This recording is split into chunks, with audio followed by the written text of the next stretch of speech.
Hello friends, welcome back to our channel. কেমন আছো তোমরা সবাই? আশা করছি তোমরা খুব ভালো আছো। আমিও খুব ভালো আছি।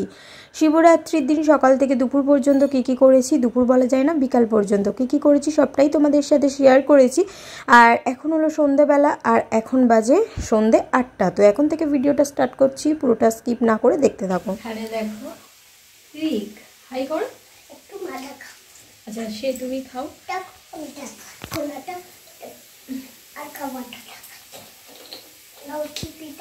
তোমরা কি কেউ মাঝের বোতল খুলতে পারো? পারো না নিশ্চয়ই।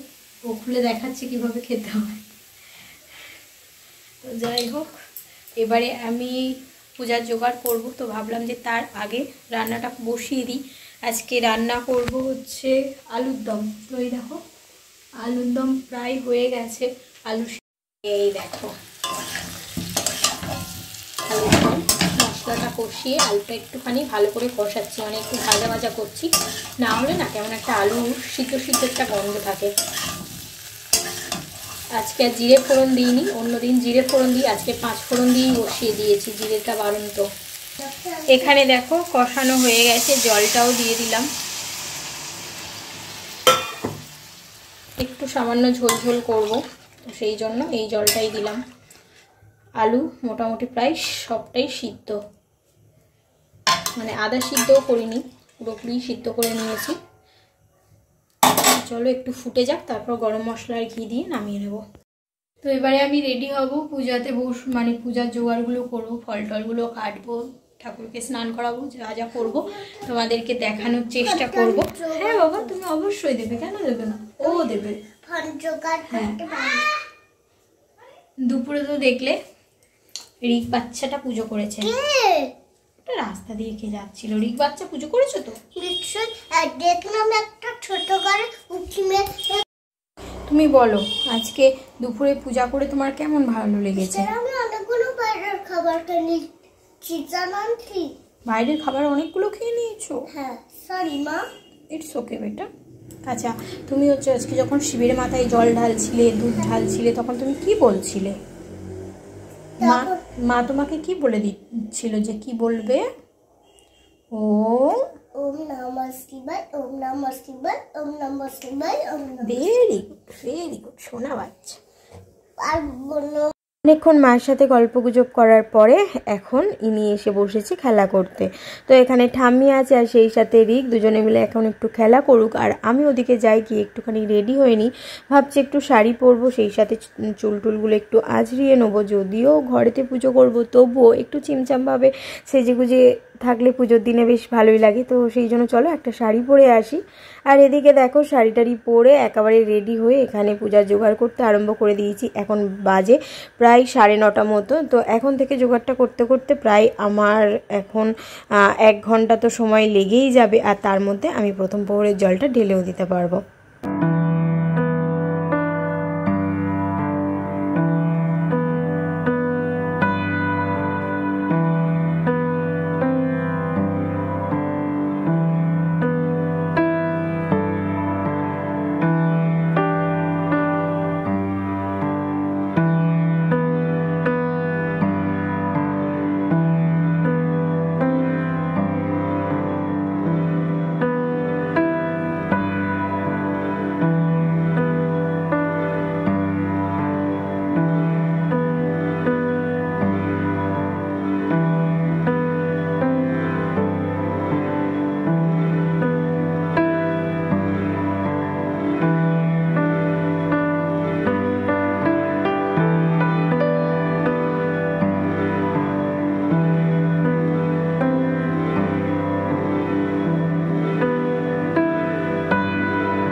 এ দেখো আমার পূজার থালা সাজানো রেডি। এখানে কিছুটা আকন্দ ফুল নিয়েছি। এই আকন্দ ফুলটা আমার মামি শাশুড়ি আমাকে দিয়েছে, ছাদেতে গাছ করেছে, সেখানেই অনেক ফুল হয়েছিল, সেখান থেকে সব ফুল দিয়েছে আমাকে।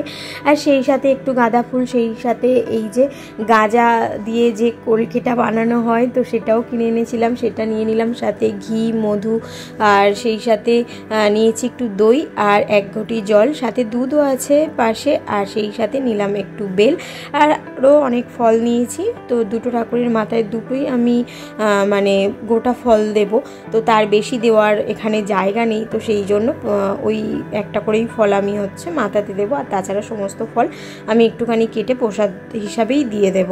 আর এদিকে দেখো দুপুরবেলা ওই যে পূজা দিয়েছিলাম সেটাও এবারে একটুখানি দেখিয়ে দিলাম, আর সেই সাথে ঠাকুরগুলোকে একটুখানি তোমাদের দেখালাম। এখন চন্দন বেটে নিয়েছি, আর সেই চন্দনটাকে একটু জল দিয়ে, গঙ্গা জল দিয়ে সেই চন্দনটা চারিদিকে একটুখানি ছিটিয়ে শুদ্ধ করে নিলাম। তো চলো এবারে পুজোটা আরম্ভ করি। তো এখানে শাক বাজিয়ে পুজোটা কিন্তু আরম্ভ করে দিয়েছি। তবে এখানে কোনো ব্রাহ্মণ নেই, কেউই নেই, আমি আমার মতো করে ভক্তি করে আমি নিজেই পুজো মানে নিজের মতো করে সমস্ত কিছু সাজিয়ে পূজা করব। তোমরা কে কেমনভাবে পূজা করেছো আমাকে অবশ্যই কমেন্ট করে জানিও। একটু ভিডিওটা দিতে আমার দেরি হয়ে গেল, আসলে আমার এডিট করতে একটুখানি দেরি হয়ে গেল, তো সেই কারণে। তো তোমরা একটু স্কিপ না করে পুরো ভিডিওটা দেখো। যে সমস্ত বন্ধুরা আমার চ্যানেলে নতুন তারা অবশ্যই আমার চ্যানেলটিকে সাবস্ক্রাইব করো, আর ভালো লাগলে আমার ভিডিওগুলো প্রতিদিন দেখতে থাকো। তো এখন চলো একটুখানি এই যে ফুল দিয়ে এই যে এটা একটুখানি সাজিয়ে নিচ্ছি, তারপরে কিন্তু ঠাকুরকে স্নান করাবো। তো কি করে আমি স্নান করাই সবটাই তোমাদের সাথে শেয়ার করব, দেখতে থাকো।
আমি অন্যান্য বছর মার কাছে যাই, আর সেখানে গিয়ে আমি কিন্তু আমাদের কাছাকাছি অনেক শিব মন্দির আছে, সেখানে গিয়ে পুজো দিই। তবে আগের বছরে না ছেলে খুব কান্নাকাটি করেছিল, ওকে রেখে আমি একটা জায়গাতে পুজো দিতে গেছিলাম। তো সেখান থেকেই ভেবেছি যে যতদিন না ও বড় হবে, ও বুঝতে পারবে, ততদিন আমি কোনো মন্দিরে গিয়ে সেইভাবে পূজা দেব না। আর যদিও দিই প্রথম প্রহরে পূজা দিয়ে আবার চলে আসব, না হলে আমি সাধারণত ওই যে 4 প্রহরীর পুজো করি, মানে সন্ধ্যাবেলা মন্দিরে চলে যাই আর সেই সকালবেলা মন্দির থেকে আসি। আমার বাপের বাড়ির ওখানে বলতে পারো অনেক মন্দির আছে যেখানে খুব সুন্দরভাবে শিব চতুর্দশীর পূজাটা হয়। সেখানে গেলে কি বলতো, শিব চতুর্দশী পূজাতে তো সারা রাত জাগতে হয়, সেই কষ্টটা হয় না। তার কারণ হচ্ছে অন্যান্য যে জেঠিমা কাকিমা তারপর দিদিরা বোনেরা সবাই মিলে পূজা করি, তো সেই কারণে। তো চলো এখানে আমার পূজা করা দেখে এখন রিগো আবারও পূজা করার জন্য চলে এসেছে। তো ওকে দিয়েও একটুখানি বাবার মাথায় দুধ ঢালালাম। তো যাই হোক, এইবারে আমার পূজা প্রায় প্রথম প্রহরের পূজা প্রায় শেষ। আর এদিকে দেখো আমি সমস্ত ফলও কেটে নিয়েছিলাম, সমস্ত কিছু আমার করা হয়ে গেছে। এবার ঠাকুরকে একটুখানি সাজিয়ে নেবো নিজের মতো করে, আর ফল টলগুলো দিয়ে দেবো। তো চলো দেখতে থাকো।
এখন আমি তোমাদের সাথে একটা জিনিস শেয়ার করব।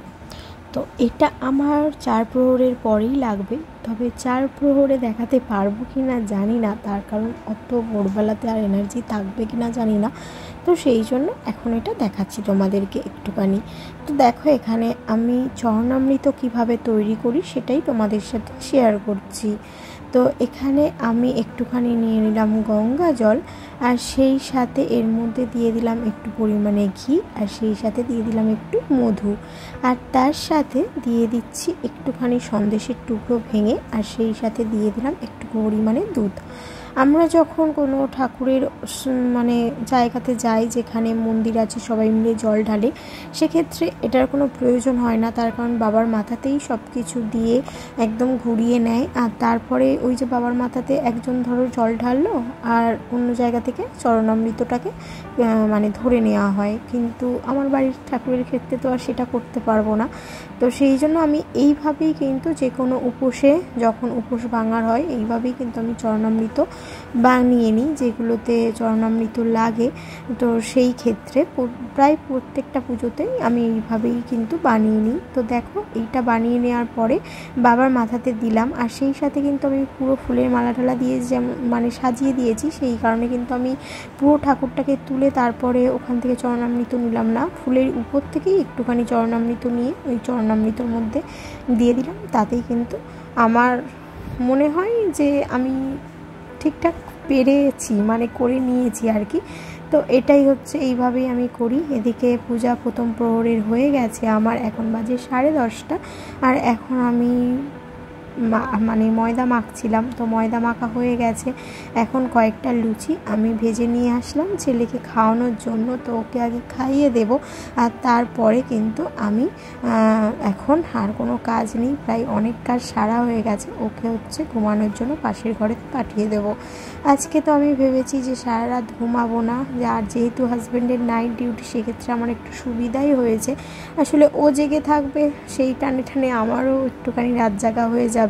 আর যদি ও ঘুমাতো, মানে ওর যদি না নাইট ডিউটি থাকতো, তাহলে কিন্তু আমার অবস্থা টাইট হয়ে যেত।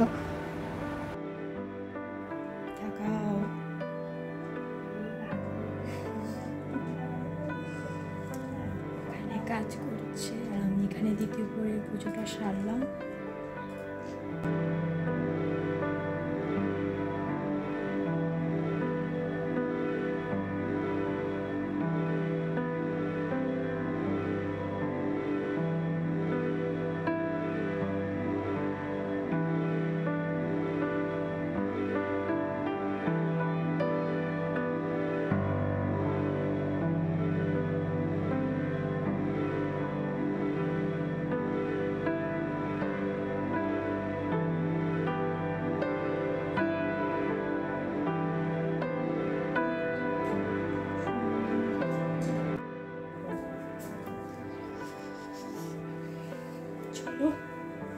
এবার একটু চা বসাবো, চায়ের গরম।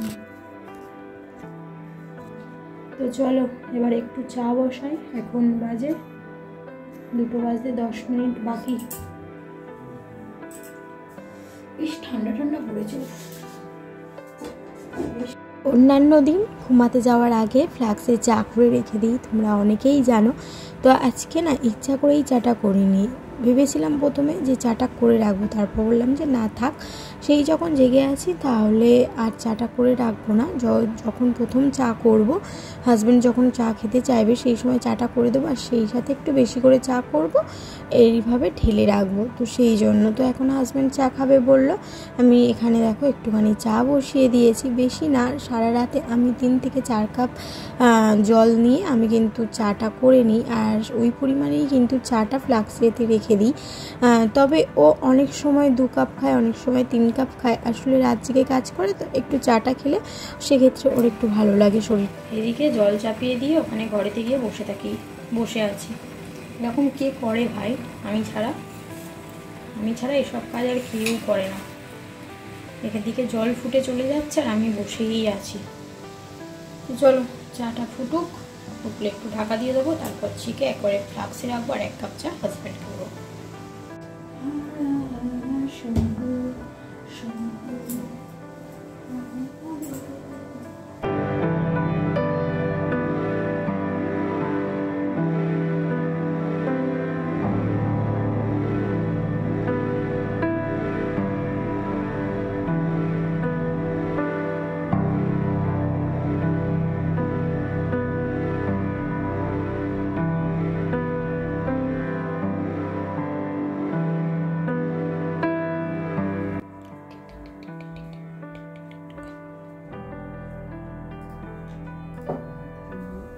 এরকম যদি প্রতিদিন হয় কি ভালো বলো, তাই না? তাই না? কি দেবো বলো? বিস্কুট দেবো?